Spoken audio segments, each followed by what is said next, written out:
ETV ప్రేక్షకులకి నమస్కారం. Triple intelligence of శుభమస్తు కార్యక్రమానికి స్వాగతం. ఈనాడు శుభమస్తు కార్యక్రమంలోని గ్రహపాల మంచంలో గ్రహాల యొక్క స్థితిగతులు, వాటి యొక్క శుభాశుభ ఫలితాల గురించి పరిశీలిద్దాం. అలాగే ఈరోజు 12 రాశుల వారికి ఏ సంఖ్యలు కలిసి వస్తాయి, రంగుల యొక్క ప్రాధాన్యత. ఈరోజు సౌమ్యవారం లేదా బుధవారం. బుధుడు యొక్క పరిపాలన పూర్తిగా ఉంటుంది. బుధుడు విష్ణు ప్రియుడు, సౌమ్య గ్రహం. లక్ష్మీ గణపతి యొక్క ఆరాధన బుధుడు ద్వారా ఏర్పడేటువంటి ప్రతికూలతని పోగొడుతుంది. అలాగే ఇతర గ్రహాల ద్వారా ఏర్పడేటువంటి దోషాలను కూడా నివారింపచేస్తుంది. మరి 12 రాశుల వారు ఈరోజు లక్ష్మీ గణపతిని ఎటువంటి ప్రక్రియలతో పూజించాలో పరిశీలిద్దాం. వృత్తి, వ్యాపార, ఉద్యోగ సంబంధిత కార్యక్రమాల్లో మానసిక ఒత్తిడిని దూరం చేసుకుని అదృష్ట భాగ్యాలని పొందాలంటే ఎటువంటి ప్రక్రియలు ఉపకరిస్తాయో అదృష్టం, ఐశ్వర్యం అనేటువంటి శీర్షికలు తెలుసుకుందాం. గుడిలో గంటలు మోగించడంలోని పరమార్థం ఏమిటో కూడా పరిశీలిద్దాం. అలాగే ముఖ్యంగా 12 రాశుల వారు ఈరోజు చేపట్టవలసినటువంటి కార్యక్రమాలు ఏమిటో కూడా తెలుసుకుందాం. ముందుగా నేటి పంచాంగ వివరాలు. శ్రీ దుర్ముఖి నామ సంవత్సరం పాల్గొన మాసం, ఉత్తరాయణం, శిశిర ఋతువు. ఈరోజు పాల్గొన బహుళ నవమి సామాన్య కార్యక్రమాలకి పనికొస్తుంది. అలాగే వారం సౌమ్యవారం లేదా బుధవారం. ఈరోజు చేపట్టేటువంటి లక్ష్మీ గణపతి యొక్క ఆరాధన, బుధుడి యొక్క జపం, పెసలు దానం, గోసేవ, అన్నదానం, వస్త్రదానం ఇత్యాది పుణ్య కార్యక్రమాలన్నీ కూడా బుధుడి ద్వారా ఏర్పడేటువంటి ప్రతికూలతను దూరం చేస్తుంది, సత్ఫలితాన్ని కలిగిస్తుంది, ప్రశాంతతను పెంచుతుంది. ఈరోజు నక్షత్రం పూర్వాషాఢ నక్షత్రం. ఈ పూర్వాషాఢ నక్షత్రంలో 1-2 పాదాల్లో పుట్టినట్లయితే స్వల్ప దోషం. ఈ దోష నివృత్తికి ఏకాదశ పూర్వక రుద్రాభిషేకం ఉపకరిస్తుంది. ఈ పూర్వాషాఢ నక్షత్రంలో ఈరోజు పుట్టేటువంటి వారికి శుక్ర మహాదశుడు ప్రారంభమవుతుంది. ప్రస్తుతం శుక్రుడు యొక్క స్థితి ధనుస్సు క్షేత్ర స్థితి. ఇది అనుకూల లగ్నాల్లో ఆధిపత్యత శుభుడైనప్పుడు చక్కటి యోగాన్ని కలిగించడంలో సమర్థత కలిగినటువంటి గ్రహం. ఈరోజు పూర్వాషాఢ, ఉత్తరాషాఢ నక్షత్రాలు ఉన్నాయి. ఉద్యోగంలో ప్రమోషన్ల కోసం చేసే సర్వ ప్రయత్నాలకు ఈరోజు నక్షత్ర బలం విశేషంగా సహకరిస్తుంది. తండ్రితో విభేదాభిప్రాయాలను చర్చల ద్వారా పరిష్కరించుకోవటానికి, తండ్రి తరపు ఆస్తిపాస్తులు లావాదేవీలకు సంబంధించి కీలకమైన నిర్ణయాలు తీసుకోవటానికి చేసే సర్వ ప్రయత్నాలకు ఈరోజు అనుకూలమైన రోజుగా చెప్పవచ్చు. వ్యవసాయ రంగంలో ఉన్న వాళ్ళు కొత్తగా బ్యాంక్ అకౌంట్లను ప్రారంభించడానికి, నూతన పథకాలను ఏర్పాటు చేసుకోవడానికి చేసే సర్వ ప్రయత్నాలకు ఈ రోజు నక్షత్ర బలం చాలా చక్కగా యోగిస్తుంది. ఈ రోజు సౌమ్యవారం లేదా బుధవారం. శ్రీ మహావిష్ణువు యొక్క ఆరాధన శుభ ఫలితాన్ని కలిగిస్తుంది, కార్యసిద్ధికి దోహదపడుతుంది, గృహ విషయాల్లో ప్రశాంతతను పెంపొందింపచేస్తుంది. ఇప్పుడు శుభమస్తు వీక్షిస్తున్నటువంటి ప్రేక్షకులందరికీ శ్రీ మహావిష్ణువు యొక్క అనుగ్రహం కలగాలని ప్రార్థిద్దాం. వినరో భాగ్యము విష్ణు కథ, వినరో భాగ్యము విష్ణు కథ, వెనుబలమిదివో విష్ణు కథ, వినరో భాగ్యము విష్ణు కథ, వెనుబలమిదివో విష్ణు కథ.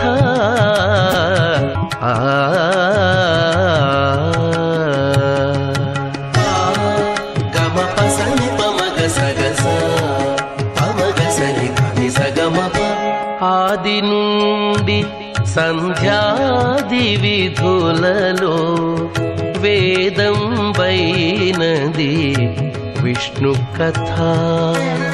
నాదించినిదే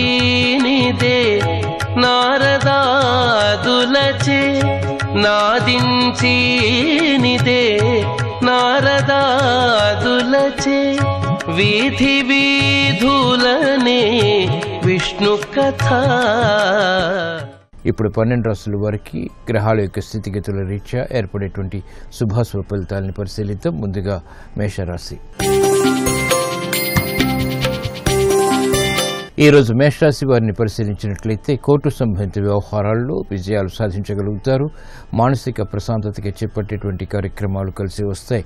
వినోదాల్లో పాల్గొంటారు. ఆచితూచి తీసుకున్నటువంటి నిర్ణయాలు మాత్రమే ఆర్థికంగా ఉపకరిస్తాయి. నూతన ప్రయోగాలు ఆర్థికంగా మొదట ప్రతికూలత, తర్వాత అనుకూలతని కలిగిస్తాయి. కార్యక్రమ నిర్వహణలో నైపుణ్యం పెరుగుతుంది. ఆర్థిక స్తోమతకి చేపట్టేటువంటి కార్యక్రమాల్లో ప్రోత్సాహం లభిస్తుంది. గృహ సంబంధిత కార్యక్రమాలు అనుకూలం. చేపట్టినటువంటి కార్యక్రమాలు క్రీడారంగం వారికి కలిసి వస్తాయి. కోర్టు సంబంధిత వ్యవహారాల్లో న్యాయవాద వృత్తి వారికి ప్రోత్సాహం లభిస్తుంది. కార్యక్రమాలను వేగవంతంగా సినీ రంగం వారు కూడా ప్రారంభించగలుగుతారు. ఈ రోజు మీ అదృష్ట సంఖ్య 6. తెలుపు వర్ణం ప్రశాంతతను పెంచుతుంది. బుధవారం సందర్భంగా మేషరాశి వారు శ్రీ లక్ష్మీ గణపతిని గరికెతో భక్తి శ్రద్ధలతో పూజించడం ద్వారా ఆర్థిక విషయాలు అనుకూలిస్తాయి. మానసిక ప్రశాంతత పెరుగుతుంది. ఆరోగ్య రక్షణ ఏర్పడుతుంది. కోర్టు సంబంధిత వ్యవహారాలు, ప్రక్రియలు, సంభాషణలు ఈ రోజు మీకు అనుకూలం. ఈ రోజు వృషభ రాశి వారిని పరిశీలించినట్లయితే ఉద్యోగ ప్రయత్నాలు ఫలిస్తాయి. లాభదాయకమైనటువంటి కార్యక్రమాల ద్వారా ఆనందకర పరిస్థితుల్ని ఆహ్వానించగలుగుతారు. కృషితో కూడినటువంటి కార్యక్రమ నిర్వహణ తద్వారా కార్యసిద్ధి ఆనందాన్ని పెంచుతుంది. గృహ సంబంధిత కార్యక్రమాల్లో ప్రోత్సాహం ప్రయత్నపూర్వకంగా లభిస్తుంది. శ్రమ అధికంగా ఉన్నప్పటికీ ఆశించినటువంటి ప్రయోజనాలు వృత్తిపరంగా పెంపొందింపచేసుకోగలుగుతారు. విద్యార్థులకి సులభ రీతిలో ఆశించినటువంటి ప్రయోజనాలు దక్కుతాయి. విదేశీ సంబంధిత విద్యా ప్రయత్నాలు వంటివి ఉపకరిస్తాయి. క్రీడా రంగం వారికి నూతన కార్యక్రమాల్లో ఆటంకాలు ఏర్పడినప్పటికీ అంతిమ విషయాలు ప్రోత్సాహాన్ని పెంచుతాయి.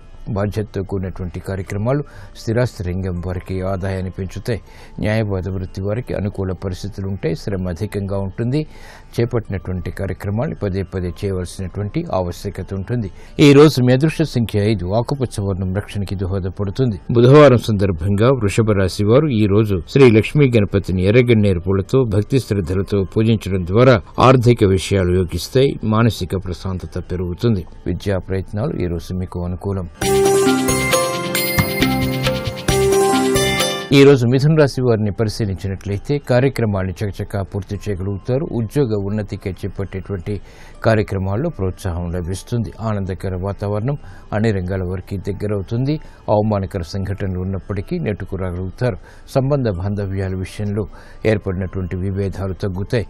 కార్యక్రమాల్లో ఏర్పడినటువంటి ప్రతికూలత కూడా తగ్గుతుంది.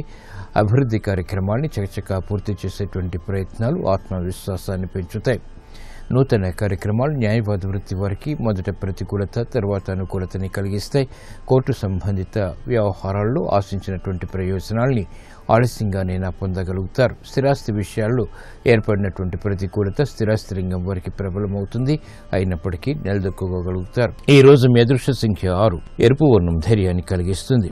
బుధవారం సందర్భంగా ఈ రోజు మిథున రాశి వారు శ్రీ లక్ష్మీ గణపతిని సన్నజాజులతో భక్తి శ్రద్ధలతో పూజించడం ద్వారా మానసిక రుగ్మతలు కనుమరుగవుతాయి. ఆర్థిక విజయాలు సాధించగలుగుతారు. వాహన నిర్ణయాలు ఈ రోజు మీకు అనుకూలం. ఈ రోజు కర్కాటక రాశి వారిని పరిశీలించినట్లయితే ఆర్థిక సంబంధిత వ్యవహారాల్లో మెరుగైనటువంటి మార్పులు కలిసి వస్తాయి. గతంలో చేసినటువంటి పొరపాట్లు సవరించుకునేటువంటి అవకాశాలు కూడా దక్కుతాయి. నూతన కార్యక్రమాన్ని గృహరీత్యా చేపట్టగలుగుతారు. ఆశించినటువంటి ప్రయోజనాలు ఆర్థికంగా దగ్గరవుతాయి. వేగవంతమైనటువంటి నిర్ణయాల ద్వారా ప్రతికూల పరిస్థితులు తగ్గుతాయి. గృహ సంబంధిత కార్యక్రమాల్లో ప్రోత్సాహాన్ని పెంపొందింపచేసుకునేటువంటి ప్రక్రియలు ఉపకరిస్తాయి. కార్యక్రమాలను వేగవంతంగా సినీ రంగం వారు ప్రారంభించగలుగుతారు. అయినప్పటికీ ఆర్థిక ఇబ్బందులు కూడా వెనంటి ఉంటాయి. కార్యక్రమ నిర్వహణలో న్యాయవాద వృత్తి వారికి ప్రతికూల పరిస్థితుల్ని ఎదుర్కొనేటువంటి శక్తి సామర్థ్యాలు లభిస్తాయి. శత్రుభీతి తగ్గుతుంది. కార్యక్రమాల్ని వేగవంతంగా వైద్య వృత్తి వారు కూడా చేపట్టగలుగుతారు. అసహన పరిస్థితుల నుంచి బయటికి రావడానికి చేసేటువంటి ప్రయత్నాలు స్థిరాస్తి రంగం వారికి లాభిస్తాయి. ఈ రోజు మీ అదృష్ట సంఖ్య 3. పసుపు వర్ణం త్వరితగతిని శుభాల్ని కలిగిస్తుంది. బుధవారం సందర్భంగా ఈ రోజు కర్కాటక రాశి వారు శ్రీ లక్ష్మీ గణపతిని భక్తి శ్రద్ధలతో పూజించి ఉండ్రాల నివేదన చేయడం ద్వారా శక్తి సామర్థ్యాలు పెరుగుతాయి. ఆగిపోయినటువంటి కార్యక్రమాలు పునఃప్రారంభించగలుగుతారు. దూర ప్రయాణాలు ఈ రోజు మీకు అనుకూలం. ఈ రోజు సింహరాశి వారిని పరిశీలించినట్లయితే కార్యక్రమాన్ని చకచకా పూర్తి చేయగలుగుతారు. ఆనందకర వాతావరణం గృహరీత్యా బలాన్ని పెంచుతుంది. గతంలో చేసినటువంటి పొరపాట్లు సవరించుకోగలుగుతారు. ఆర్థిక విషయాలు అనుకూలిస్తాయి. ఆర్థిక స్తోమత పెరుగుతుంది. కార్యక్రమ నిర్వహణలో ఏకాగ్రత కలిగి ఉంటారు. పిల్లల అభివృద్ధి ఆనందాన్ని పెంపొందింపచేస్తుంది. వ్యాపారపరమైనటువంటి కార్యక్రమాలను వ్యాపార రంగం వారు సజావుగా పూర్తి చేయగలుగుతారు. వ్యవసాయ రంగం వారికి అనుకూల పరిస్థితులు ఉంటే ఆర్థిక ప్రోత్సాహం కూడా లభిస్తుంది. కార్యక్రమ నిర్వహణలో మహిళలు ఆనందకర వాతావరణాన్ని ఆహ్వానించగలుగుతారు. చేపట్టినటువంటి కార్యక్రమాలు విద్యార్థులకి కూడా ఉపకరిస్తాయి. న్యాయవాద వృత్తి వారికి మెరుగైనటువంటి మార్పులు వృత్తిపరంగా చోటు చేసుకుంటాయి. ఈ రోజు మీ అదృష్ట సంఖ్య 2. తెలుపు వర్ణం ప్రశాంతతను పెంచుతుంది. బుధవారం సందర్భంగా ఈ రోజు సింహరాశి వారు శ్రీ లక్ష్మీ గణపతిని గులాబీలతో భక్తి శ్రద్ధలతో పూజించడం ద్వారా మానసిక ధైర్యం పెరుగుతుంది. ఆర్థిక ప్రయత్నాలు, లావాదేవీలు, సంభాషణలు ఈ రోజు మీకు అనుకూలం. ఈ రోజు కన్యారాశి వారిని పరిశీలించినట్లయితే శోభతో కూడినటువంటి కార్యక్రమ నిర్వహణ, తద్వారా విజయాలు చేతికి అందుతాయి. వినోదాల్లో పాల్గొంటారు. ఆరోగ్య ప్రతికూలత కొనసాగుతుంది. ఆర్థిక సంబంధిత లావాదేవీల విషయంలో ఏర్పడినటువంటి జగడాలు తగ్గుతాయి. చేపట్టినటువంటి కార్యక్రమాలపై పట్టు బిగించగలుగుతారు. విదేశీ సంబంధిత వ్యవహారాల్లో మెరుగైనటువంటి మార్పులు చోటు చేసుకుంటాయి. సంబంధ బాంధవ్యాలు మెరుగవుతాయి.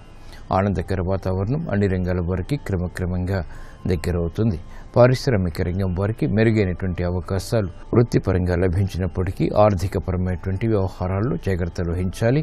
కార్యక్రమ నిర్వహణలో వ్యాపార రంగం వారు ఆచితూచి తీసుకున్నటువంటి నిర్ణయాలు మాత్రమే విజయాలను తెచ్చిపెడతాయి. అభివృద్ధి కార్యక్రమాల్లో స్థిరాస్తి రంగం వారికి ప్రతికూల పరిస్థితులు ఉంటాయి. ఈ రోజు మీ అదృష్ట సంఖ్య 9. ఎరుపు వర్ణం ధైర్యాన్ని కలిగిస్తుంది. బుధవారం సందర్భంగా ఈ రోజు కన్యారాశి వారు శ్రీ లక్ష్మీ గణపతిని భక్తి శ్రద్ధలతో పూజించి చెరుకు ముక్కల్ని నైవేద్యంగా నివేదించడం ద్వారా జన్మ బృహస్పతి ద్వారా ఏర్పడేటువంటి చిరాకు పరిస్థితులు కనుమరుగవుతాయి. ఆరోగ్య రక్షణ ఏర్పడుతుంది. ఉద్యోగ ప్రయత్నాలు ఈ రోజు మీకు అనుకూలం. ఈ రోజు తులారాశి వారిని పరిశీలించినట్లయితే మానసిక ధైర్యం పెరుగుతుంది. వాహన సౌఖ్యం కొనసాగుతుంది. మాతృ సంబంధిత వ్యవహారాల్లో విజయాలు సాధించగలుగుతారు. కోర్టు సంబంధిత వ్యవహారాల్లో ఏర్పడినటువంటి ప్రతికూలతని యుక్తితో అధిగమించగలుగుతారు. కార్యక్రమాన్ని వేగవంతంగా పూర్తి చేయాలనేటువంటి తపన పెరుగుతుంది. నూతన విషయాలపై ఆసక్తి పెరుగుతుంది. వేగవంతమైనటువంటి నిర్ణయాల ద్వారా స్థిరాస్తి రంగం వారికి అనుకూల పరిస్థితులు ఏర్పడతాయి. వ్యవసాయ రంగం వారికి మెరుగైనటువంటి కార్యక్రమ నిర్వహణ, తద్వారా ఆనందకర పరిస్థితుల్ని ఆహ్వానించగలుగుతారు. మహిళలకు ప్రోత్సాహాన్ని ప్రయత్నపూర్వకంగా పెంపొందింపచేసుకునేటువంటి అవకాశాలు దగ్గరవుతాయి. గతంలో కన్నా మెరుగైనటువంటి పరిస్థితులు ఆర్థికంగా వ్యాపార రంగం వారికి లాభిస్తాయి. అభివృద్ధి కార్యక్రమాల్లో సాఫ్ట్వేర్ రంగం వారికి అవకాశాలు తగ్గుతాయి. సినీ రంగం వారికి నూతన కార్యక్రమాలను ప్రారంభించేటువంటి శక్తి సామర్థ్యాలు లభిస్తాయి. ఈ రోజు మీ అదృష్ట సంఖ్య 6. తెలుపు వర్ణం ప్రశాంతతను పెంచుతుంది. బుధవారం సందర్భంగా ఈ రోజు తులారాశి వారు శ్రీ లక్ష్మీ గణపతిని నందివర్ధనాలతో భక్తి శ్రద్ధలతో పూజించడం ద్వారా ఆనందకర పరిస్థితులు చోటు చేసుకుంటాయి. విదేశీ లావాదేవీలు, సంభాషణలు, ప్రక్రియలు ఈ రోజు మీకు అనుకూలం. ఈ రోజు వృశ్చిక రాశి వారిని పరిశీలించినట్లయితే ప్రయాణాల ద్వారా ప్రయోజనాలు సాధించగలుగుతారు. శుభ ప్రయత్నాలు కలిసి వస్తే శుభ సంఘటనల్ని గృహంలో ఆహ్వానించగలుగుతారు.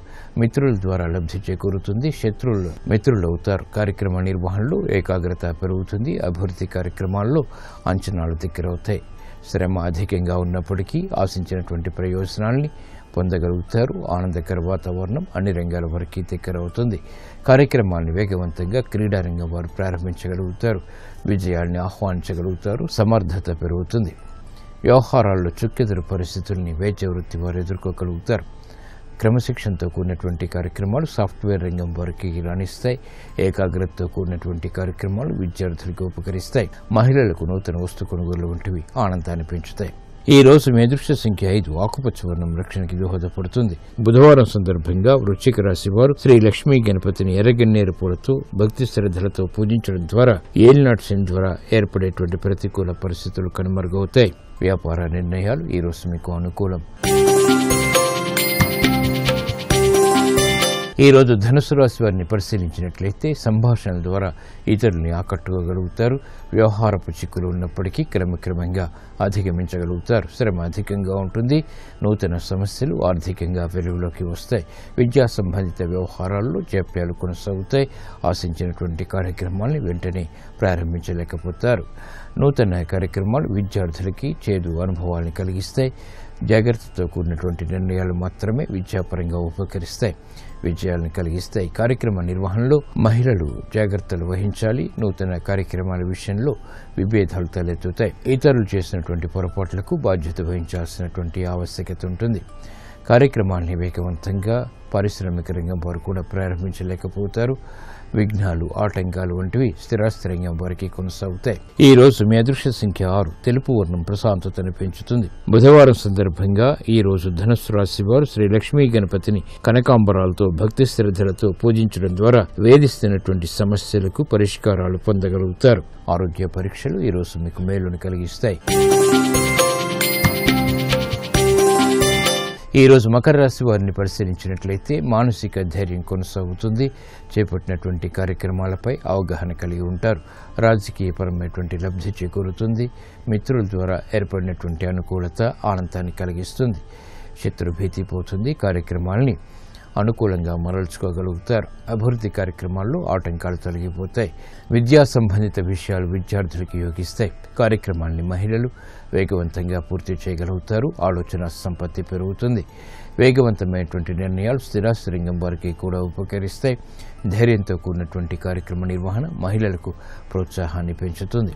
అభివృద్ధి కార్యక్రమాలు న్యాయవాద వృత్తి వారికి ఆనందాన్ని పెంచుతాయి. సాఫ్ట్వేర్ రంగం వారికి నూతన ప్రయోగాలు ఫలిస్తాయి. గట్టి ప్రయత్నాలతో కూడినటువంటి కార్యక్రమాలు వైద్య వృత్తి వారికి అనుకూలిస్తాయి. ఈ రోజు మీ అదృష్ట సంఖ్య 1. ఎరుపు వర్ణం ధైర్యాన్ని కలిగిస్తుంది. బుధవారం సందర్భంగా ఈ రోజు మకర రాశి వారు శ్రీ లక్ష్మీ గణపతిని గరికతో భక్తి శ్రద్ధలతో పూజించడం ద్వారా ధైర్యంతో కూడినటువంటి కార్యక్రమాలు తద్వారా కార్యసిద్ధి ఏర్పడుతుంది. ఆర్థిక ప్రయత్నాలు, లావాదేవీలు ఈ రోజు మీకు అనుకూలం. ఈ రోజు కుంభరాశి వారిని పరిశీలించినట్లయితే కార్యక్రమాల్ని వేగవంతంగా పూర్తి చేయగలుగుతారు. లాభదాయకమైనటువంటి వ్యవహారాలు మానసిక ప్రశాంతతని పెంచుతాయి. గృహంలో ఆనందకర పరిస్థితుల్ని ఆహ్వానించగలుగుతారు. అభివృద్ధి కార్యక్రమాల్లో అనుకూల పరిస్థితులు అన్ని రంగాల వారికి దగ్గరవుతాయి. సూక్ష్మతో కూడినటువంటి కార్యక్రమాలు విద్యార్థులకి ఉపకరిస్తాయి. విదేశీ సంబంధిత విద్యా ప్రయత్నాలు వంటివి లాభిస్తాయి. అప్రయత్నపూర్వకంగానే ఆర్థిక విషయాలు అన్ని రంగాల వారికి అనుకూలిస్తాయి. వ్యాపార రంగం వారికి ప్రతికూల పరిస్థితులు తగ్గుతాయి. సాఫ్ట్వేర్ రంగం వారికి నూతన అవకాశాలు దగ్గరవుతాయి. ఉన్నతికే చేపట్టేటువంటి కార్యక్రమాలు ఉద్యోగస్తులకు ఉపకరిస్తాయి. అభివృద్ధి కార్యక్రమాల్లో మహిళలు ప్రధాన పాత్రని పోషించగలుగుతారు. పేరు ప్రఖ్యాతులు సంపాదించుకునేటువంటి అవకాశాలు దగ్గరవుతాయి. ఈ రోజు మీ అదృష్ట సంఖ్య 2. తెలుపు వర్ణం ప్రశాంతతను పెంచుతుంది. బుధవారం సందర్భంగా ఈ రోజు కుంభరాశి వారు శ్రీ లక్ష్మీ గణపతిని బిల్వదళాలతో భక్తి శ్రద్ధలతో పూజించడం ద్వారా వేగవంతమైన ఆర్థిక విజయాలు సాధించగలుగుతారు. ఆర్థిక లావాదేవీలు, సంభాషణలు, ప్రక్రియలు ఈ రోజు మీకు అనుకూలం. ఈ రోజు మీనరాశి వారిని పరిశీలించినట్లయితే సంభాషణల విషయంలో జాగ్రత్తలు వహించాలి. ఆర్థిక విషయాలు వేగవంతంగా అనుకూలిస్తాయి. నూతన కార్యక్రమాలు గృహరీత్యా ప్రారంభించగలుగుతారు. సంబంధ బాంధవ్యాలు మెరుగవుతాయి. ఆర్థిక పరిస్థితి కూడా మెరుగవుతుంది. కార్యక్రమాలలో ఏర్పడినటువంటి ప్రతికూలత తగ్గుతుంది. గృహ సంబంధిత కార్యక్రమాల్ని చకచకా పూర్తి చేయగలుగుతారు. ఆనందకర వాతావరణం గృహరీత్యా చోటు చేసుకుంటుంది. కార్యక్రమాల్లో వేగవంతమైనటువంటి నిర్ణయాలు పారిశ్రామిక రంగం వారికి ఉపకరిస్తాయి. గతంలో ఆగిపోయినటువంటి కార్యక్రమాలు వ్యాపార రంగం వారు తిరిగి పూర్తి చేయగలుగుతారు. నూతన బాధ్యతలు వైద్య వృత్తి వారికి పెరుగుతాయి. సూక్ష్మతో కూడినటువంటి కార్యక్రమాలు విద్యార్థులకు ఉపకరిస్తాయి. విద్యాబలం చేకూరుతుంది.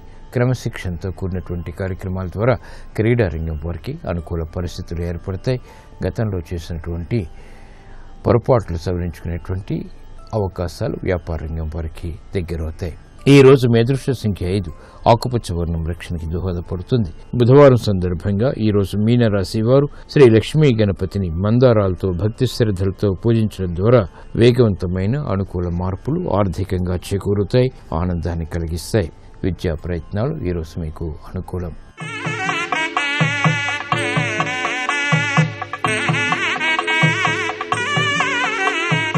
వృత్తి, వ్యాపార, ఉద్యోగ సంబంధిత కార్యక్రమాల్లో మానసిక ఒత్తిళ్లు దూరం చేసుకోవటానికి, ప్రశాంతతని పెంపొందింప చేసుకోవటానికి ఎటువంటి ప్రక్రియలు ఉపకరిస్తాయో అదృశ్యం, ఐశ్వర్యమైనటువంటి శీర్షికలో పరిశీలిద్దాం. మానసిక ఒత్తిళ్లు దూరం చేసుకోవటానికి రాగి చెంబులో నిండుగా నీరు నింపి ప్రధాన కార్యాలయంలో ఈశాన్య దిక్కుగా దాన్ని ఉంచడం ద్వారా ప్రశాంత పరిస్థితులు ఏర్పడతాయి. అలాగే ప్రతి సోమవారం ఈశ్వరునికి శొంఠి, పటిక బెల్లం నైవేద్యంగా నివేదించడం ద్వారా ప్రశాంత పరిస్థితులని ఆహ్వానించగలుగుతారు.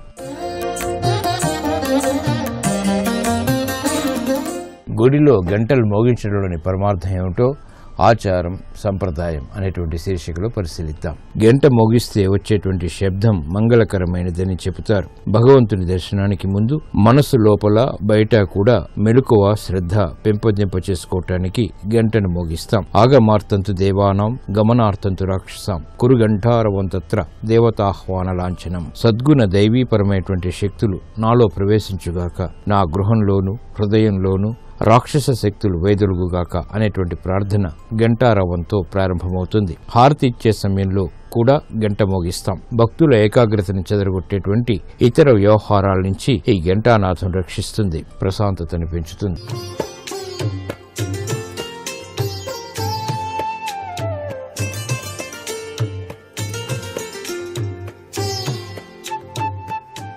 XXX డిటర్జెంట్ సోప్ శుభమస్తు కార్యక్రమంలో గృహబలం అంశానికి స్వాగతం. మానవ జీవితంలో అదృష్టకరమైనటువంటి సంఘటనలు సాధించడానికి వివిధ రకాలైనటువంటి మార్గాలు సహకరిస్తూ ఉంటాయి. ఆ మార్గాన్వేషణ త్రికరణ శుద్ధితో గనక ఆచరించినట్లయితే చక్కటి సత్ఫలితాన్ని సాధించడానికి ఆస్కారం ఉంటుంది. ప్రతి వ్యక్తి కూడా జీవితంలో కోరుకునేది చక్కటి అభివృద్ధికరమైనటువంటి జీవనం, ఆరోగ్యం, ఐశ్వర్యం, అలాగే కీర్తి ప్రతిష్టలు. వీటన్నిటినీ సాధించాలంటే వివిధ రకాలైనటువంటి ఆచరణీయ సూత్రాలు ఆచరించినట్లయితే తప్పనిసరిగా ఆ వ్యక్తి జీవితంలో ఉత్తమోత్తమైనటువంటి స్థితిగతులు కలుగుతాయి. ప్రత్యక్ష సాక్షిభూత దైవం సూర్య భగవానుడు.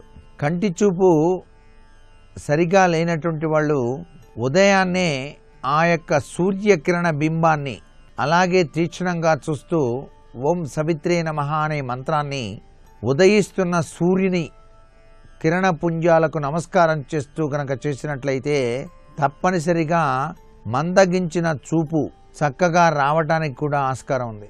సూర్య ఉపాసన వలన ఏం జరుగుతుంది? కంటికి హృదయానికి మేలు చేకూరుతుంది. ఆరోగ్యం భాస్కరాది చేత్ అన్నారు. సూర్య భగవానుడికి గృహ యజమాని నిత్యం కూడాను రాగి చెంబులో నీళ్లు తీసుకుని అర్ఘ్యం ఇవ్వాలి. తప్పనిసరిగా ఆదివారం నాడు పాటించడం వలన ఆరోగ్యంతో పాటు ఐశ్వర్యం కూడాను ఆ ప్రత్యక్ష సాక్షిభూత దైవం మనకు అనుగ్రహాన్ని ప్రసాదిస్తాడు. అలాగే కాలానుగుణ రీత్యా పాదరక్షలు, గొడుగు, మంచినీరు, మజ్జిగ ఇట్లాంటివి కనుక మీరు దానం చేసినట్లయితే విశిష్టవంతమైన అభివృద్ధి మీకు భగవంతుడు కలిగిస్తాడు. అందుకనే చలివేంద్రలు అనేటువంటివి తప్పనిసరిగా ఉగాది పర్వదినం నుంచే ప్రారంభిస్తాం. ఆ యొక్క చలివేంద్రుల వలన ఎంత గొప్ప విశేషం జరుగుతుందో చెప్పలేం. అదృష్టానికి నాంది పలుకుతాయి. అలాగే చిన్నపిల్లలకు చక్కటి పుస్తకాలు ఇటువంటివి గనక వారికి ఇచ్చినట్లయితే, వారి చేత చదివించినట్లయితే చక్కటి యోగం మీ కుటుంబ సభ్యులందరికీ కూడాను కలిగి తీరుతుంది. చిన్నపిల్లలు సహజసిద్ధంగా రాత్రిపూట ఏడుస్తూ ఉంటారు. భయోత్పాతం వల్ల కానివ్వండి, అల్లరి చేస్తూ ఏడ్చేటువంటి లక్షణాలు ఉంటాయి. అలా వాళ్ళు ఏడవకుండా ఉండటానికి వాళ్ళు నిద్రించేటువంటి పడక ఆ యొక్క దిండు కింద పటిక ముక్క ఉంచండి. వాళ్ళు ఏడవకుండా నిద్రపోతారు. నిద్రాభంగం అనేటువంటిది మాత్రం కలగనే కలగదు. చెడు కలలు గనక ఎక్కువగా వస్తూ ఉంటే పంచముఖి రుద్రాక్షను మీరు నిద్రించేటువంటి తలగడ కింద గనక ఉంచుకొని నిద్రించినట్లయితే చెడు కలలు అనేటువంటివి రానే రావు అంటోంది శాస్త్రం. అలాగే ఓంకార తత్వం చాలా విశిష్టవంతమైన ప్రభావాన్ని కలిగింపజేస్తుంది. మీ ఇంట్లో నిత్యం గనక ఓం అని చెప్పేసి చాంటింగ్ కనుక వినిపిస్తూ ఉన్నట్లయితే అద్వితీయమైన అదృష్టం మీ గృహంలో తప్పనిసరిగా కలిగి తీరుతుంది అని చెప్పేసి చెప్పడంలో ఏమాత్రం సందేహం లేదు. నిత్యం కూడాను మనం ఎటువంటి మంచి కార్యం చేశాం ఈరోజు అని చెప్పేసి ఆలోచన చేసుకొని గనక వాటిని ఆచరణలో కనుక పెట్టినట్లయితే కొన్నాళ్లకు ఎంత గొప్ప మానసిక శాంతి ఏర్పడుతుందో మీకే తెలుస్తుంది. మీ యొక్క హృదయాన్ని మంచి పనుల వైపుకు మరల్చటం అన్నమాట. ఇంట్లో ఉన్నటువంటి వాళ్ళు అలాంటి ప్రవర్తన నియమావళిని గనక అలవాటు చేసుకున్నట్లయితే ఆ ఇంటిల్లిపాది కూడాను శాంతియుతమైనటువంటి సహజీవనాన్ని గడపడానికి ఆస్కారం ఎక్కువగా ఉంటుంది. గురువు గారికి దానం ఇవ్వవలసినటువంటి వస్తువుల్లో సకల ముక్కోటి దేవతా స్వరూపిణైనటువంటి ఆవు ప్రముఖ పాత్ర వహిస్తోంది. గోసేవను మించినటువంటి సేవ ఈ జీవితంలో మరొకటి లేదు. అందుచేత విద్య నేర్పిన గురువుకి కానీ మీరు ఎవరికైనా దానం ఇవ్వాలి అనుకున్నప్పుడు గురువులకు గోమాతను దానంగా ఇవ్వటం విశిష్ట ఫలితాన్ని ఇస్తుంది అంటోంది శాస్త్రం. ప్రతినిత్యం కూడాను గోమాత సేవ చేయటం వల్ల గ్రహచార రీత్యా సంభవించేటువంటి రుగ్మతల నుంచి బయటపడటానికి ఆస్కారం ఉంటుంది. దురదృష్టం పట్టి పీడిస్తున్నప్పుడు, గ్రహాలు అనుకూలంగా లేనప్పుడు గోమాత సేవ విశిష్టంగా పనిచేస్తుంది. ఆ గోవుకి ఎవరైతే నిత్యం ఆ పుష్టభాగం వద్ద పసుపు కుంకుమ వ్రాసి ఆ గోవుకు వలసినటువంటి గడ్డిని ఆహారంగా తినిపిస్తారో వారి జీవితాలలో గ్రహచార రీత్యా సంభవించే ఒడిదుడుకులు తొలగిపోయి అదృష్టకరమైనటువంటి ప్రభావం వచ్చి తీరుతుంది సుమా. ప్రకృతిలో గొప్ప విశేషం కలిగినటువంటి చెట్టు కొబ్బరి చెట్టు. ఆ కొబ్బరి బొండల్లోకి నీళ్లు ఎలా వచ్చాయో మనకు తెలియదు, దైవ సృష్టి. అటువంటి కొబ్బరి బొండాలు శివాలయంలో కనుక సమర్పించినట్లయితే అప్పుల బాధలు అనేటువంటివి పటాపంచలైపోతాయి. వ్యాపార సంస్థల్లో నిమ్మ పచ్చిమిర్చి కలిసి ఒకదానికి ఒకటి గుచ్చి ఆ యొక్క సంస్థ సింహద్వారానికి కనుక కట్టినట్లయితే దృష్టి దోషం అంతరించి వ్యాపారం అభివృద్ధి పదంలోకి పయనించడానికి ఆస్కారం అత్యధికంగా ఉంటుంది సుమా. మరికొన్ని ముఖ్య విషయాలు రేపటి శుభమస్తు కార్యక్రమంలో తెలుసుకుందామా. మరి సర్వే జనా సుఖినో భవంతు.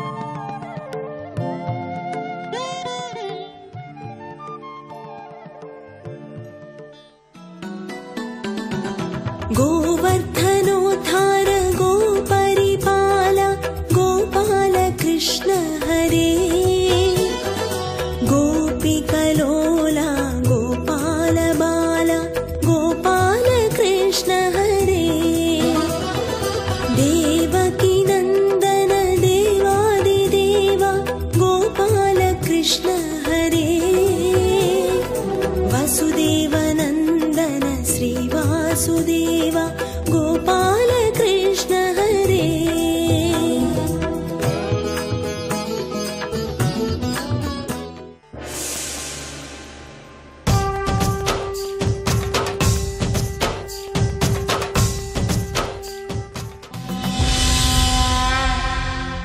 ఇంద్రసుతుడైనటువంటి పార్థుడు నాకు భర్తయగుగాక, నేను ఆయనకు భార్యనగుదునుగాక అంటాను. ఎందుకని అర్జునుడి మీద ఆవిడికి అలా ఎందుకు ఇష్టం పుట్టింది అంటే, ఇంటికి వచ్చిన వారు అర్జునుడి యొక్క పరాక్రమాన్ని వర్ణించేవారు.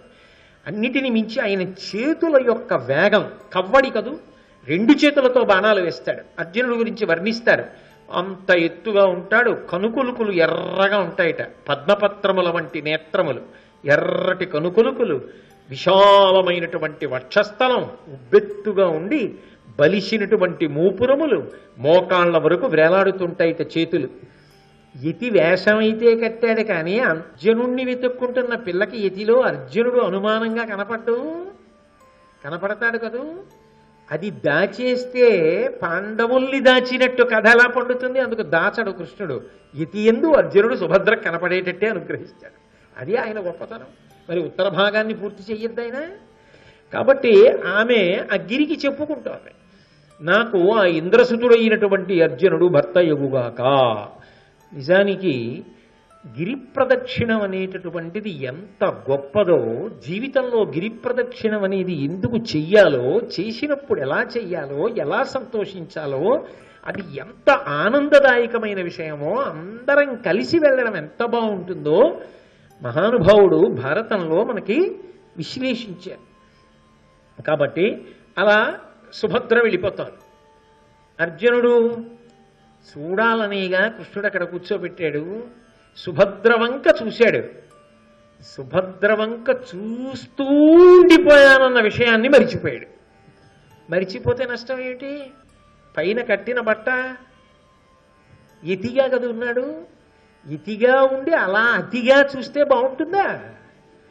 అందుకని కృష్ణుడు అన్నాడు, మీరు యతి పురుషులు కన్యకాముడుల వంక అలా చూడొచ్చా అన్నాడు.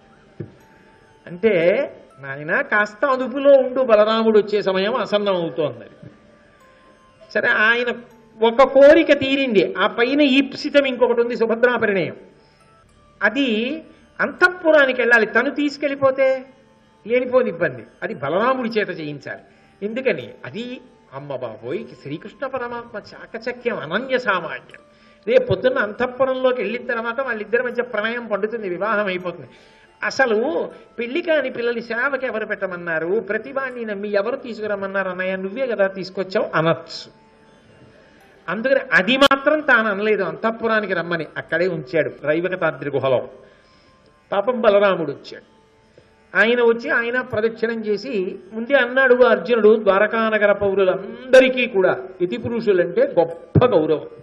అందుకని ఆయన వచ్చి యతి పురుష వేషంలో ఉన్నటువంటి అర్జునుడికి నమస్కారం చేసి అన్నాడు, మీరు వర్షాకాలం వచ్చే సమయం ఆసన్నమైంది, 4 నెలలు చాతుర్మాస్యం చేస్తారుగా, ఇప్పుడు మళ్ళీ ఎక్కడికి బయలుదేరి పెడతారు? భద్రమైన ప్రదేశం, హాయిగా వచ్చి మా అంతఃపురంలో ఉండండి, ఉండి ఈ 4 నెలలు చాతుర్మాస్యం చేయండి. మా చెల్లెలు ఒక తుంది సుభద్ర, ఆమెకి ఇంకా వివాహం కాలేదు. మీ వంటి మహాపురుషులు చాతుర్మాస్యంలో ఉండగా సేవ చేస్తే ఆమెకి ఉత్తముడైన పతి లభిస్తాడు. కాబట్టి మీరు అంతఃపురానికి వచ్చి అక్కడ మీ చాతుర్మాస్యాన్ని నిర్వహించండి అన్నాడు. ఏదో అనుగ్రహించడానికి అంగీకరించిన వాళ్ళ తప్పకుండా అలాగే వస్తానులేండని బయలుదేరి అంతఃపురానికి వెళ్ళాడు. అక్కడ ఉన్నాడు. సుభద్ర ప్రతిరోజు పరిచర్యలు చేస్తోంది. రోజు సుభద్రని చూస్తున్నాడు. సుభద్ర రోజు యతి పురుషుణ్ణి చూస్తోంది.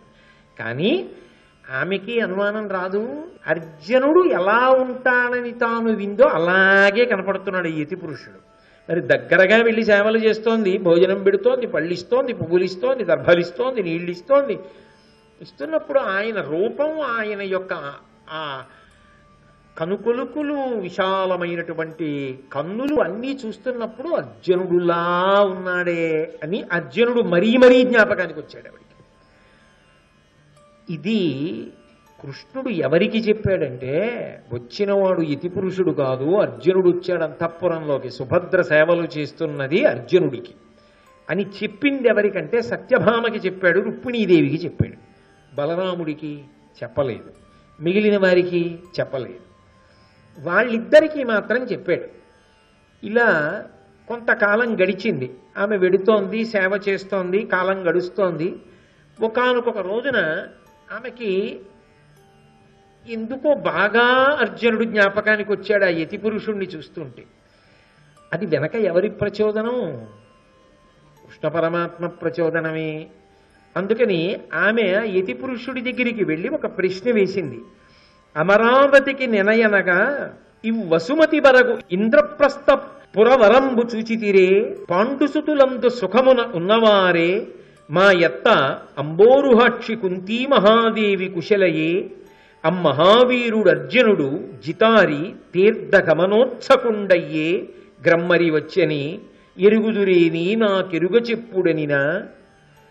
ఆ యతి పురుషుడి దగ్గరికి వెళ్ళి ఆమె కొన్ని ప్రశ్నలు వేసింది. ఆవిడంది, అమరావతికి నెనయనగా ఈ వసుమతి బరగు ఇంద్రప్రస్థ పురవరంబు చూచితిరే. ఆ దేవతలకు రాజధాని అయినటువంటి అమరావతి ఎలా ఉంటుందో అంత గొప్పగానూ ఉంటుందంటారు. భూమి మీద అమరావతి అంటారు ఇంద్రప్రస్థపురాన్ని, పాండవుల యొక్క రాజధానిని. మీరు యతి పురుషులు కదా, లోకమంతా తిరుగుతూ ఉంటారు కదా, మీరు చూశారా ఇంద్రప్రస్థపురాన్ని? అమరావతిలా ఉంటుందంటారు. చాలా బాగుంటుందా నగరం? పాండుసుతులందు సుఖమున ఉన్నవారే, అక్కడ పాండురాజు యొక్క కుమారులు 5 సుఖంగా ఉన్నారా? ముందు అర్జునుడి పేరెత్తకుండా అడిగింది. 5 సుఖంగా ఉన్నారంటే ఆ ఉన్నారు అని వదిలేస్తాడేమో అని ఇంకొంచెం అడుగుతోంది. మా అత్త అంబోరుహాక్షి కుంతీ మహాదేవి కుశలయే, పద్మముల వంటి కన్నులు కలిగినటువంటి మా అత్త ఆ కుంతీదేవి కుశలంగా ఉందా? మహావీరుడు అర్జునుడు జితారి మహావీరుడు శత్రువులను గెలిచినటువంటి వాడు ఆయన ముందు నిలబడి గెలవగలిగిన వాడు లేడు. అటువంటి వాడు అర్జునుడి దగ్గరికి వచ్చేటప్పటికి నీ విశేషణాలు వేస్తోంది.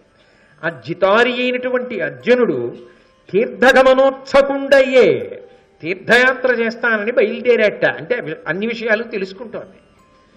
తీర్థయాత్ర చెయ్యడానికని బయలుదేరి వెళ్ళాట. గ్రమ్మరి వచ్చని తిరిగి వచ్చేసాడా? ఇంద్రప్రస్థపురంలోనే ఉన్నాడా? ఇప్పుడు ఎరుగుదరేని నాకెరుగ చెప్పుడు అనినా, మీకు ఈ విషయాలు ఒకవేళ తెలిస్తే నాకు కొంచెం చెప్దురు అంది. అంటే నేన చూవే అర్జునుండా, ఓ సుభద్ర నేనే ఆ అర్జునుణ్ణి అని వెంటనే చెప్పేశాడు అర్జునుడు. ఎందుకని అంటే ఇంకా ఆయనకి దాచుకోగలిగిన ఓపిక లేదు. ఆమె అంతకాలం సేవించింది. ఆయన యొక్క చిట్ట చివరి ప్రయోజనం ఏమిటి? సుభద్ర పరిణయం. దానికి కావలసినటువంటి స్థితిని కల్పించాలి తప్ప ఇంకా విలంబనం చేయడం, 4 నెలలు అయిపోవడం కాదు. దానికి తగిన ప్రణాళిక వెనక వేస్తున్నవాడు ఇంకొకడు ఉన్నాడు. ఆయన అనుగ్రహాన్ని బట్టి కథ నడుస్తోంది. ఆయన అనుగ్రహాన్ని బట్టి మాటలు వస్తున్నాయి. కాబట్టి నేన చూవేయ అర్జునుండా నీ యుద్ధ ఈ విధముగానున్నవాడా, నీ దగ్గరికి వచ్చేటప్పటికి మాత్రం యతి పురుషుళ్ళే వచ్చా. కానీ నిజానికి నేనే అర్జునుండి, సుభద్ర ఎవరో కాదు.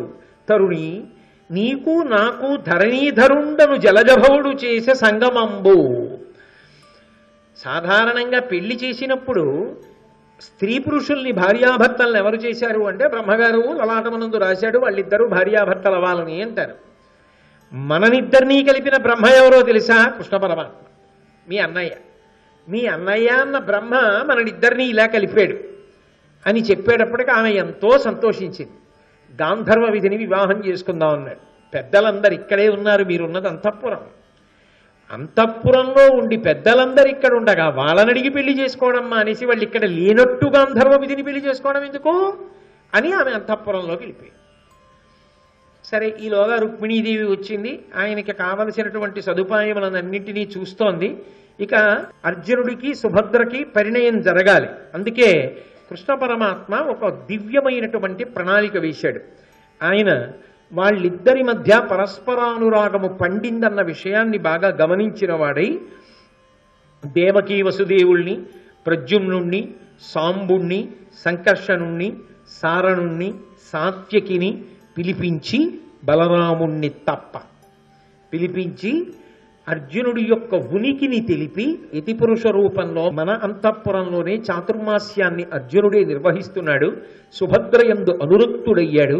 సుభద్రకి కూడా అర్జునుడంటే ఇష్టం. కాబట్టి మనం ఈ వివాహం చేద్దాం. కానీ మీకు అందరికీ తెలుసు బలరాముడు ఒప్పుకోడు. అందుకని ఏదో కారణంగా బలరాముడిని కాస్త అలా దూరంగా ఉంచి అంతఃపురంలో ఇలా కళ్యాణం చేసేద్దాం, వీళ్ళిద్దరికీ వివాహం చేసేద్దామని బలరాముడు మొదలైన వాళ్ళకి తెలియకుండా సుభద్రార్జునుల వివాహం చేయడానికి నిశ్చయించాడు. నిశ్చయించి అంతఃపురంలో వీళ్ళుండాలి, బలరాముడు వెళ్ళిపోవాలి. ఎలా ఆలోచించి శివ పూజోత్సవం జరగాలి కొండ దగ్గర, అందరూ వెళ్ళి శివుడి యొక్క అనుగ్రహం పొందాలని చెప్పి బలరాముడిని కూడా ప్రోత్సహించి తాను ఇప్పటిదాకా ఎవరెవరి పేర్లు చెప్పానో దేవకి, వసుదేవుడు, సాంబుడు, ప్రద్యుమ్నుడు, సారణుడు వీళ్ళందరినీ కూడా తీసుకుని ఆ శివ సంబంధమైన ఉత్సవం చూడడానికి వెళ్ళినట్టుగా వెళ్ళిపోయాడు. ఇక్కడ సుభద్ర మా అన్నయ్య తప్ప నా పెళ్లి చేసేవాళ్ళెవరు, ఆ ఉత్సవానికి వెళ్ళిపోయాడు, మా అన్నయ్య కృష్ణుడు ఎప్పుడు వస్తాడో, నా పెళ్లి ఎప్పుడు చేస్తాడో అని ఆ పిచ్చి తల్లి తల్లడిల్లిపోతోంది. ఇక్కడి వరకు కథ తీసుకొచ్చాడు, ఇప్పుడు ఉత్సవం అన్నాడు, బలరాముడిని వాళ్ళందరినీ తీసుకుని మళ్ళీ అక్కడికి వెళ్ళిపోయాడు, నా పెళ్లి ఎలా జరుగుతుందో అని అర్జునుడు అనుకుంటున్నాడు. బలరాముడితో అక్కడ దాకా వెళ్ళి ఉత్సవంలో బలరాముడిని వదిలేసి మళ్ళీ వీళ్ళని తీసుకుని వెనక్కి వచ్చేసాడు నిశ్శబ్దంగా అంతఃపురానికి. వచ్చేసి తన వైపు తన వారిని సిద్ధం చేసి అర్జునుడి దగ్గరికి వెళ్ళి అన్నాడు, నీ వైపు నీవారన్నవారు ఉండాలి కదా వివాహానికి పెద్దలు, కాబట్టి నీ తండ్రిని తలుచుకో అన్నాడు.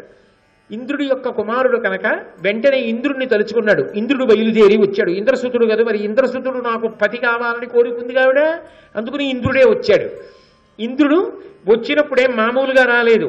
ఆయన ఆ వచ్చినప్పుడు అమరావతి నుంచి బృహస్పతిని తీసుకొచ్చాడు. దేవగురువు అయినటువంటి బృహస్పతి ముహూర్తం పెట్టాడు. ఆయనతో పాటుగా అష్టదిక్పాలకులు, దేవతాశ్రేష్ఠులు, అత్రి, భృగు మహర్షి, నారదాది మహామునులు వీళ్ళందరూ సదస్యులుగా అంటే పెళ్లి మంటపంలో కూర్చున్న వాళ్ళు కశ్యప ప్రజాపతి వివాహంలో హోమం చేయించేటటువంటి వాడిగా అరుంధతి, శచీదేవి, సత్యభామ, రుక్మిణీదేవి, అప్సరసలు వీళ్ళందరూ కూడా ముత్తైదువులు చేసేటటువంటి పనులన్నీ చేస్తున్నారు పెళ్లికి. ఇక్కడ నిశ్శబ్దంగా అంతఃపురంలో పెళ్లికి ఏర్పాట్లు అయిపోతున్నాయి. అక్కడ ఆ కొండ గుహలో పరమశివ సంబంధమైన ఉత్సవంలో సంతోషంతో బలరాముడు ఉన్నాడు. ఈ పిల్ల తల్లిదండ్రులు దేవకీ వసుదేవులు ఇక్కడే ఉన్నారు. దేవకీ వసుదేవుల్ని సంప్రదించాడు. సాంబుడు, ప్రద్యుమ్నుడు మొదలైన వాళ్ళతో సంప్రదించాడు. ఇక్కడ వివాహానికి అన్ని ఏర్పాట్లు చేసేశాడు. ఇంకా వివాహం పూర్తయిపోవాలి. అక్కడ బలరాముడు కాని వెనక్కి వచ్చాడా ఏరి వీళ్ళందరూ అని ఇబ్బంది. ఆయన రాకుండా వివాహం అయిపోవాలి. పాండవులతో వియ్యం ఉండడానికి ఇష్టపడనటువంటి వాడు కనుక బలరాముణ్ణి దూరం చేశాడు. కానీ ఆ సుభద్రని కన్న తండ్రి అయినటువంటి వసుదేవుడికి కానీ తల్లి అయినటువంటి దేవకీదేవికి కానీ యథార్థమునకు సుభద్రని అర్జునుడికిచ్చి వివాహం చేయడంలో ఏ విధమైనటువంటి అభ్యంతరము ఉన్నట్లు కనపడదు. అందుకే దేవకీ వసుదేవుల్ని వాళ్ళిద్దరితో పాటుగా అక్కడ ఉన్నటువంటి పెద్దలైనటువంటి ప్రద్యుమ్నుడు, సాంబుడు, సంకర్షణుడు, సారణుడు, సాత్యకి మొదలైన వారిని సమావేశపరిచి ఆ వివాహానికి వారి యొక్క అభిప్రాయాన్ని అడిగితే వారు కూడా అంగీకరించిన మీదట బలరాముణ్ణి దూరంగా పంపించడం శ్రేయస్కరమని శివపూజా మహోత్సవము అనేటటువంటి సాకుతో యాదవ, భోజ, అంధక, వృష్ణి వంశశ్రేష్ఠుల అందరితో కలిసి ఆంతరద్వీపానికి తాను కూడా వెళ్ళాడు. అక్కడ ఆ శివ సంబంధమైనటువంటి ఉత్సవం జరుగుతుండగా తాను మాత్రం మళ్ళీ ఏ పెద్దలైతే ఆ వివాహం జరిపించడానికి అవసరమై ఉన్నారో అటువంటి వసుదేవ, అక్రూర, సారణ, సాంబ, సాత్యకులతో కలిసి ఆంతరద్వీపం నుంచి ద్వారకా నగరానికి చేరుకున్నాడు.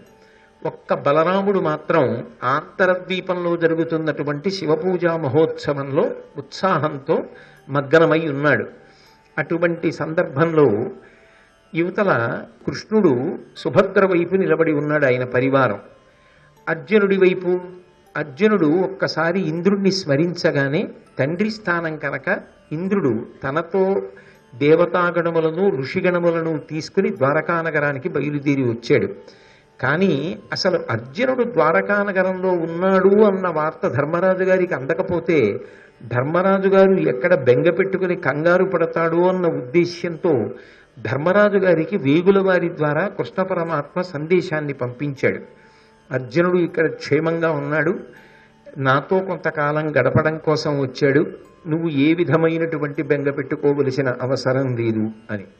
మీరు కృష్ణుడి యొక్క వ్యక్తిత్వాన్ని పరిశీలనం చేస్తే ఆయన చిన్న చిన్న విషయాల్ని కూడా ఉపేక్షించడు. అందరి యొక్క అభిప్రాయాన్ని, అందరి యొక్క అంతరంగాన్ని, మానవీయ సంబంధములకు పెద్దపీట వేసి చూస్తాడు. ఇక్కడ అర్జునుడి యొక్క ఆంతరంగాన్ని దృష్టిలో పెట్టుకుని ఆయన సుభద్రయందు అనురక్తుడయ్యాడు కాబట్టి సుభద్రనిచ్చి వివాహం చేయడం వరకు దోషం లేకపోవచ్చు. కానీ వెళ్ళినటువంటి తమ్ముడు వేళ దాటిపోయినా ఇంకా తిరిగి రాలేదని ధర్మరాజు గారు బెంగ పెట్టుకునే అవకాశం పుష్కలంగా ఉంటుంది. ఎందుకంటే సోదరుల పట్ల అంత అమితమైన ప్రేమ కలిగిన వాడు ధర్మరాజు. అయినప్పుడు తమ్ముడి క్షేమవార్త ధర్మరాజు గారికి నివేదించడం అనేటటువంటిది అత్యంత ఆవశ్యకమైన విషయం. అందులో ఇప్పుడు ధర్మరాజు గారికి పెద్ద కబురు చేయకపోతే వచ్చిన నష్టం ఏమిటి? వివాహం అయిపోయిన తర్వాత సుభద్రార్జునుడు ఎటూ ఇంద్రప్రస్థం చేరుతారు కదా, చేరిన తర్వాత ధర్మరాజు సంతోషించకపోతాడా, కుంతీదేవి సంతోషించకపోతుందా అని చెప్పి ఊరుకోలేదు. ప్రత్యేకంగా ధర్మరాజు గారికి కబురు చేశాడు. మీరు ఇవాళ రేపు సమాజంలో ఒక విపరీత పోకడ చూస్తూ ఉంటాం. ఇంట్లోంచి బయటికి వెడుతూ భర్త భార్యకి చెప్పడం, ఫలానా చోటుకి వెడుతున్నాను, ఇంతసేపట్లో వస్తాను అన్న మాట చెప్పడం. అలా చెప్పడం ఏదో న్యూనతాభావంగా భావిస్తారు కొంతమంది. అసలు ఎక్కడికి వెడుతున్నారో కూడా చెప్పకుండా వెళ్ళిపోయి ఎక్కడున్నాడో తెలియదు, ఎప్పుడు వస్తాడో తెలియదు. కానీ ఆ ఇల్లాలు మనసులో మదన పడుతూ ఉంటుంది కదా. తండ్రి బిడ్డలకి చెప్పడం, బిడ్డలు తండ్రికి చెప్పరు. ఆ వేళకి ఇంటికి వస్తే వచ్చినట్టు, రాకపోతే ఎక్కడో ఉన్నట్టు. కానీ ఆ ఇంటి ఇల్లాలి మనసు మాత్రం మదన పడుతూ ఉంటుంది, తండ్రి మనసు మదన పడుతూ ఉంటుంది. అలా ఉండకూడదు. మానవీయ సంబంధముల యందు ఒక గౌరవం ఉండాలి. ఒక చోటికి బయలుదేరి వెడుతున్నామంటే నేను వెళ్ళొస్తాను, ఫలానా చోటుకి వెడుతున్నాను, ఫలానా పని మీద వెడుతున్నాను, ఈ సమయానికి వెళ్ళి మళ్ళీ ఈ సమయానికి వచ్చేసే అవకాశం ఉంది అని చెప్పాలి. ఇది ఎందుకు వ్యవస్థలో అలా ఏర్పాటు చేశారు అంటే అది ఒక జవాబుదారీతనం, ఒక గౌరవమే కాదు. ఒక వయసు వచ్చిన తరువాత మన గమనము మీద మనకి తెలియకుండానే మనం కొంత నియంత్రణ ఏర్పాటు చేసుకున్న కారణం చేత విచ్చలవిడితనం నియంత్రింపబడుతుంది. నేను ఎవ్వరికీ చెప్పక్కర్లేదు, నా ఇష్టం వచ్చినట్టు ఎంతసేపు తిరిగి ఇంటికెళ్ళినా నేను వెళ్ళిందే వెళ్ళడం, అంతేకాని నేను ఎక్కడికి వెళ్ళానో చెప్పాలని ఎవరూ కూడా ధైర్యం చేసి నన్ను అడగరు అనేటటువంటి పూనిక ఒక్కొక్కప్పుడు అటువంటి స్వేచ్ఛ మనిషి దుర్వినియోగం చేయడం ప్రారంభం చేస్తే అది చిట్ట చివరికి వ్యక్తి పతనానికి కారణమవుతుంది.